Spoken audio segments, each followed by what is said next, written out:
V channel ನೋಡ್ತಾ ಇದ್ದೆ. ಆಗ ETV ನ್ಯೂಸ್ ಅವರು ಕೆಳಗಡೆ ಒಂದು ಸ್ಕ್ರಾಲಿಂಗ್ ಕೊಡ್ತಾ ಇದ್ರು, ನ್ಯೂಸ್ ರೀಡರ್ಸ್ ಬೇಕಾಗಿದ್ದಾರೆ ಸಂಪರ್ಕಿಸಿ ಅಂತ.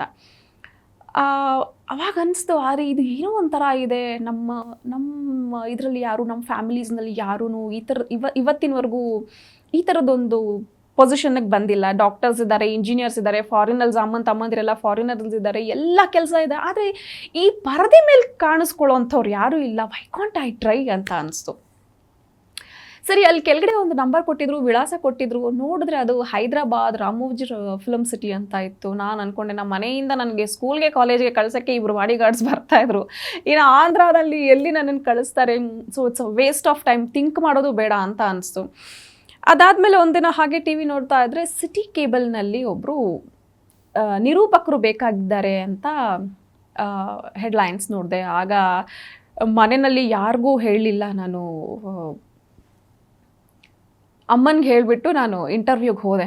ನೋಡೋಣ, ಒಂದು ಟ್ರೈ, ಏನು ಅವಕಾಶ ನಾವು ಟ್ರೈ ಮಾಡಿದ್ದೆಲ್ಲ ನಮಗೆ ಸಿಗುತ್ತಾ? ಖಂಡಿತವಾಗ್ಲೂ ಸಿಗಲ್ಲ, ಒಂದು ಅವಕಾಶ ಟ್ರೈ ಮಾಡೋಣ ಅಂತ ಅನಿಸ್ತು. ಅವತ್ತಿನ ದಿನ ಇಂಟರ್ವ್ಯೂಗೆ ಹೋದೆ, ಧೈರ್ಯವಾಗಿ ಮಾತಾಡಿದೆ.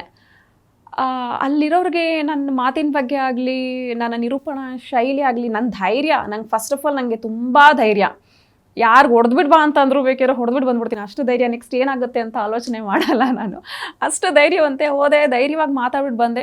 ಹೊರಗಡೆ ಬಂದ ತಕ್ಷಣ ಅವ್ರು ಹೇಳಿದ್ರು, ನಾಳೆಯಿಂದನೇ ನಿಮ್ಮದು ಲೈವ್ ಮಧ್ಯಾಹ್ನದ ಹೊತ್ತು, ಸೊ ರೆಡಿಯಾಗಿ ಮೇಡಮ್ ಅಂತ. ನಾನು ವಾಸ್ ಲೈಕ್ ವಂಡರ್, ಶಾಕ್ ಆಗೋಯಿತು, ಖುಷಿ ಸಪ್ರೇಟ್ ಅದು. ಅರೆ, ಇವಾಗ ಇಲ್ಲಿ ಇಂಟರ್ವ್ಯೂ ಕೊಟ್ಬಿಟ್ಟಿದ್ದೀನಿ, ಅವ್ರು ನಾಳೆಯಿಂದ ಬನ್ನಿ ಅಂತ ಹೇಳಿದ್ದಾರೆ. ಅಪ್ಪನಿಗೆ ಹೇಳಿದ್ರೆ ಏನು, ಯಾಕಂದರೆ ಮನೆಯಿಂದ ಆಚೆನೇ ಕಳಿಸ್ತಿರ್ಲಿಲ್ಲ ನಮ್ಮನ್ನು, ಅಷ್ಟು ಸ್ಟ್ರಿಕ್ಟಾಗಿ ಬೆಳೆಸಿದವರು. ಇವಾಗ ಹೇಗೆ ಚಾನಲ್ಸ್ಗಳಲ್ಲಿ ಹೇಗೆ ಏನು ಅಂತ ಯೋಚನೆ ಮಾಡ್ತಾ ಇದ್ದೆ. ಸರಿ, ಧೈರ್ಯವಾಗಿ ಮನೆಗೆ ಬಂದೆ. ಏನಾಗುತ್ತೆ ಹಾಗೇ ಬಿಡಲಿ, ಒಪ್ಕೊಂಡ್ರೆ ಮಾಡೋಣ, ಇಲ್ಲ ಅಂದರೆ ಆಗಲ್ಲ ಸರ್ ಅಂತ ಏನಾದರೂ ಒಂದು ಹೇಳಿಬಿಡೋಣ ಅಂತ.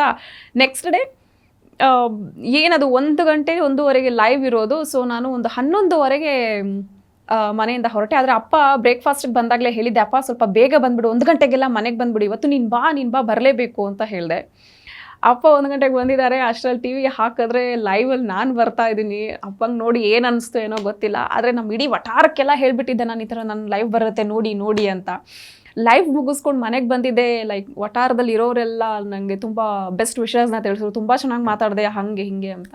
ನನ್ನ ಕೆರಿಯರ್ ಅಲ್ಲಿಂದ ಸ್ಟಾರ್ಟ್ ಆಯಿತು. ಲೈಕ್ ಐ ಥಾಟ್ ನಮ್ಮ ಡ್ಯಾಡಿ ನನ್ನ ಮುಗಿಸ್ಬಿಡ್ತಾರೆ, ಚೆನ್ನಾಗಿ ಹಾಕಿ ಬೈದ್ಬಿಡ್ತಾರೆ, ಏನಾದರೂ ಒಂದು ಗತಿ ಕಾಣಿಸ್ತಾರೆ ಅಂತ ಅಂದ್ಕೊಂಡೆ. ಎಲ್ಲೋ ಒಂದು ಕಡೆ ನಮ್ಮ ಡ್ಯಾಡಿ ಚೆನ್ನಾಗಿ ಮಾಡಿದೆ, ಆಯಿತು ಮಾಡು ಅಂತ ಒಂದು ಸ್ವಲ್ಪ ನನಗೆ ಪ್ರೋತ್ಸಾಹ ಕೊಟ್ಟರು.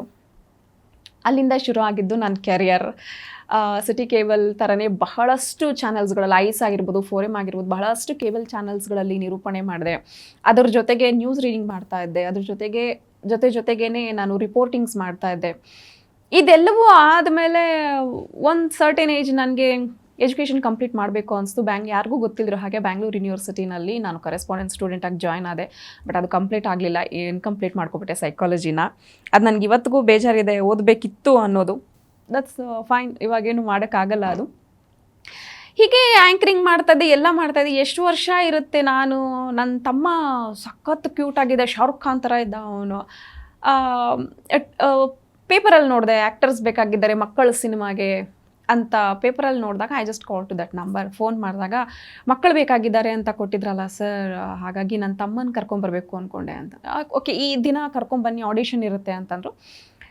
ಮನೇಲಿ ಹೇಳಿದೆ, ನನ್ನ ತಮ್ಮ ಅಲ್ವಾ ಸರಿ, ಹುಡುಗಿಗಾದರೆ ಹೆಂಗೋ, ನನಗಾದರೆ ಕಷ್ಟ ಆಗ್ತಿದ್ದು, ಹುಡುಗಂಗೆ ತಾನೇ ಏನೂ ಕಷ್ಟ ಇಲ್ಲ, ಅವ್ನು ಸಿನಿಮಾನಲ್ಲಿ ಬಂದರೆ ಚೆನ್ನಾಗಿರ್ತಾನೆ ಅಂತ ತಮ್ಮನ ಆಡಿಷನ್ಗೆ ಕರ್ಕೊಂಡು ಹೋದೆ.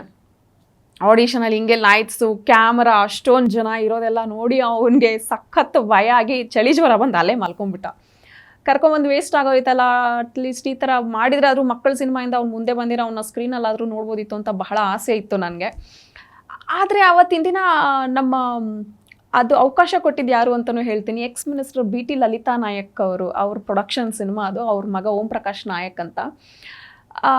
ಮೇಡಮ್, ನಮ್ಮ ಸಿನಿಮಾನಲ್ಲಿ ಅಂದರೆ ಮಕ್ಕಳ ಸಿನಿಮಾನಲ್ಲಿ ಒಂದು ಹೀರೋಯಿನ್ ರೋಲ್ ಇದೆ, ಅವಳು ಕೂಡ ಆ್ಯಂಕರು, TV ಚಾನಲ್ ರಿಪೋರ್ಟಿಂಗ್ ಕೆಲಸ ಮಾಡ್ತಿರ್ತಾಳೆ ಹೀರೋಯಿನ್ನು ಅಂತಂದ್ರು.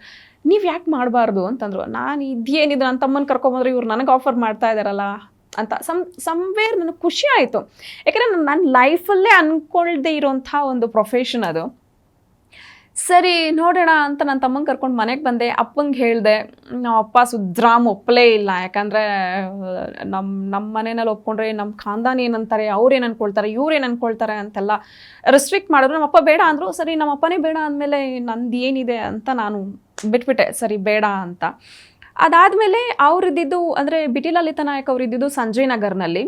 ಅಮ್ಮನ ಸಿಸ್ಟರ್ ಒಬ್ಬರು ಶಾಂತಾ ಆಂಟಿ ಅಂತ, ಅವರು ಸಂಜಯ್ ನಗರ್ನಲ್ಲಿದ್ದರು. ಒಂದು 5 ಡೇ ಅವ್ರ ಮನೆಗೆ ಹೋಗಬೇಕಾಯಿತು ನಾವೆಲ್ಲ. ನಾನು, ಅಮ್ಮ, ಅಪ್ಪ, ಅಣ್ಣ, ತಮ್ಮ ಎಲ್ಲ ಅವ್ರ ಮನೆಗೆ ಹೋದಾಗ ನೀನೇನು ಮಾಡ್ಕೊಂಡಿದ್ಯಾ ಅಂತ ಆಂಟಿ ಕೇಳಿದ್ರು. ಈ ಥರ ಆಂಟಿ ನಾನು ಲಾಸ್ಟ್ ವೀಕ್ ಇಲ್ಲಿಗೆ ಬಂದಿದ್ದೆ, ನನಗೆ ಗೊತ್ತಿಲ್ಲ ನಿಮ್ಮ ಮನೆ ಇಲ್ಲೇ ಇದೆ ಅಂತ. ಏನಕ್ಕೆ ಬಂದಿದ್ದೆ ಅಂತಂದರು. ಈ ಥರ ಸಿನಿಮಾ ಆಡಿಷನ್ಗೆ ಬಂದಿದ್ದೆ, ನನ್ನ ತಮ್ಮನ ಕರ್ಕೊಂಡು. ಅವ್ರು ನನಗೆ ಆಫರ್ ಕೊಟ್ಟರು ಹೀರೋಯಿನಾಗಿ ಮಾಡು ಅಂತ, ಅಪ್ಪ ಬೇಡ ಅಂದರು ಅಂತ. ನನ್ನ ಲೈಫ್ಗೆ ಟರ್ನಿಂಗ್ ಪಾಯಿಂಟ್ ಆಂಟಿ. ಇವತ್ತು ಅವರಿಲ್ಲ.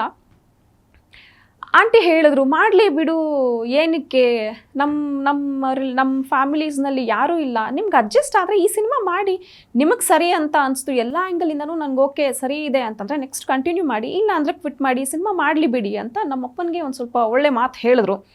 ಆಗ ನಮ್ಮಪ್ಪ ಲೈಕ್ ಸರಿ ಆಯಿತು ಮಾಡು ಅಂತ ಒಪ್ಕೊಂಡ್ರು. ನನ್ನ ಕೆರಿಯರ್ ಶುರು ಆಗಿದ್ದು ಪುಟಾಣಿ ಫೋರ್ಸ್ A to Z ಅನ್ನುವಂಥ ಮಕ್ಕಳ ಸಿನಿಮಾನಲ್ಲಿ ನಾನು ನಾಯಕಿಯಾಗಿ ಅಗೈನ್ ನನ್ನ ಒರಿಜಿನಲ್ ಲೈಫ್ನ ನಾನು ಪೋರ್ಟ್ರೇಟ್ ಮಾಡಿದೆ ಅಲ್ಲಿ ಆ್ಯಸ್ ಎ ರಿಪೋರ್ಟರ್ ಆಗಿ. ನನ್ನ ಕೆರಿಯರ್ ಶುರು ಆಗಿದ್ದು 2005ನೇ ಇಸ್ವಿನಲ್ಲಿ ಡಿಸೆಂಬರ್ 5ನೇ ತಾರೀಕು ನನ್ನ ಫಸ್ಟ್ ಡೇ ಶೂಟ್ ಶುರು ಆಗಿದ್ದು.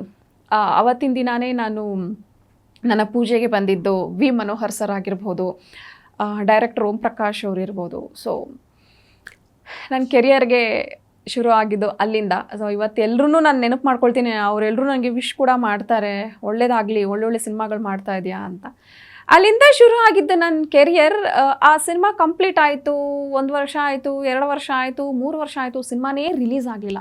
ಫ್ಯಾಮಿಲಿ ರಿಲೇಟಿವ್ಸ್ ಎಲ್ಲ ಕೇಳೋಕ್ಕೆ ಶುರು ಮಾಡಿದ್ರು.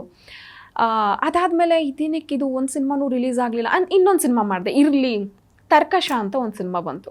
ಆ ಸಿನಿಮಾ ಮಾಡಿದೆ, ಅಟ್ಲೀಸ್ಟ್ ಈ ಸಿನಿಮಾನಾದರೂ ರಿಲೀಸ್ ಆಗುತ್ತಾ ಅಂತ. ಆ ಸಿನಿಮಾನು 2 ವರ್ಷ ಆದರೂ ಸಿನಿಮಾ ರಿಲೀಸೇ ಆಗಲಿಲ್ಲ. ಫ್ಯಾಮಿಲಿ ಮೆಂಬರ್ಸ್ ಎಲ್ಲ ಕೇಳೋಕ್ಕೆ ಶುರು ಮಾಡಿದ್ರು. ಅವ್ರಿಗೆ ಏನು ಉತ್ತರ ಕೊಡಬೇಕು ಅಂತ ಹೇಳೋಕ್ಕೆ ಗೊತ್ತಾಗಲಿಲ್ಲ. ಹಾಗಿದ್ದಾಗ ಲೈಕ್ ಇಲ್ಲ ಅಟ್ಲೀಸ್ಟ್ ಕ್ವಿಟ್ ಮಾಡೋಣ ಅಂತ ಅಂದ್ರೂ ಮಾಡಿದ ಸಿನಿಮಾ ಈಚೆ ಬರಬೇಕು, ಇಲ್ಲಾಂದರೆ ಮರ್ಯಾದೆ ಹೋಗುತ್ತೆ. ಅವಾಗ ನಾನೇನು ಮಾಡಿದೆ, ಕ್ಯಾಸ್ಟಿಂಗ್ ಡೈರೆಕ್ಟರ್ನ ಕಾಂಟ್ಯಾಕ್ಟ್ ಮಾಡೋಕ್ಕೆ ಶುರು ಮಾಡಿದೆ. ಗೋವಿಂದ್ ರಾಜ್ ಅಂತ ಒಬ್ಬ ಕ್ಯಾಸ್ಟಿಂಗ್ ಡೈರೆಕ್ಟರು ಸತ್ಯ ಇನ್ ಲವ್ ಸಿನಿಮಾನಲ್ಲಿ ಶಿವಣ್ಣನ ಲವರ್ ಆಗಿ ಒಂದು ಕ್ಯಾರೆಕ್ಟರ್ಗೆ ಸೆಲೆಕ್ಟ್ ಮಾಡ್ಕೊಂಡಿದ್ದಾರೆ ಮಮತಾ ಅಂತ. ವಾಸ್ ಲೈಕ್ ಮಾಡಿರೋ ಸಿನಿಮಾಗಳು ರಿಲೀಸ್ ಆಗಿಲ್ಲ ಅಂಥದ್ರಲ್ಲಿ ಶಿವಣ್ಣಂಗೆ ಲವರ್ ಆಗಿ ಅವ್ರಿಗೆ ಲವ್ ಪ್ರಪೋಸ್ ಮಾಡೋದು ಅಂತ ಎಲ್ಲೋ ಸುಮ್ಮನೆ ಹೇಳ್ತಾ ಇದ್ದಾರೆ. ಓಕೆ ಅಂದ್ಕೊಂಡು ಸುಮ್ಮನೆ ಅದಾದರೆ ಶೂಟಿಂಗ್ ಡೇಟ್ಸ್ ಕೂಡ ಕೊಟ್ಟರು. ಅಲ್ಲಿ ಹೋದೆ, ಪರ್ಫಾರ್ಮ್ ಮಾಡಿದೆ. ಇಡೀ ಸಿನಿಮಾನಲ್ಲಿ ಒಂದೇ ಸೀನ್ ಅವ್ರಿಗೆ ಲವ್ ಮಾಡೋದು, ಅಪೋಸಿಟ್ ಮನೆಯಲ್ಲಿ ಬಾಲ್ಕನಿನಲ್ಲೇ ನಿಂತ್ಕೊಂಡು ಲವ್ ಪ್ರಪೋಸ್ ಮಾಡೋದು. ಅಲ್ಲಿ ನನಗೆ ಪರಿಚಯ ಆಗಿದ್ದು ಮಳವಳ್ಳಿ ಸಾಯಿ ಕೃಷ್ಣ ಸರ್. ಅಂದರೆ ಫಸ್ಟ್ ಟೈಮ್ ನಾನು ಒಂದು ದೊಡ್ಡ ಸೆಲೆಬ್ರಿಟಿ ಜೊತೆ ಆ್ಯಕ್ಟ್ ಮಾಡಿದ್ದು ಅಂತಂದರೆ ಶಿವರಾಜ್ ಕುಮಾರ್ ಸರ್.